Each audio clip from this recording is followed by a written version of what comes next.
Good morning. ఈరోజు సాయమ్మ గారు ఒక మంచి విషయం చెప్తారంట, వినండి. హలో, ఈరోజు ఉదయించాడు బాలుడు, ఉదయించు బాలుడు, ఉల్లి పువ్వు ఛాయ, ఉల్లి పువ్వు మీద వజ్రంపు పొడి ఛాయ, శ్రీ సూర్యనారాయణ వేద పారాయణ, లోకరక్షామణి దైవ చూడమణి. మధ్యాహ్న బాలుడు మల్లి పువ్వు మీద ఛాయ, మల్లి పువ్వు మీద మంకెన్న పువ్వు ఛాయ, శ్రీ సూర్యనారాయణ వేద పారాయణ. అసమాన బాలుడు అవిసి పువ్వు ఛాయ, అవిసి పువ్వు మీద వజ్రంపు పొడి ఛాయ, శ్రీ సూర్యనారాయణ వేద పారాయణ.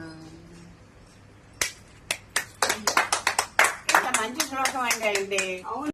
ఉదయాన్నే లేచి సూర్య భగవానుడికి నమస్కారం చేసుకోండి. ఆయన నమస్కార ప్రియుడు. పువ్వులతో పూజ చేసినంత పుణ్యం. ఒక నమస్కారం ఓకే ఆయనకి. అది సకల జనులు సుఖీ భవ. అందరూ ఈ శ్లోకం చదువుకోండి.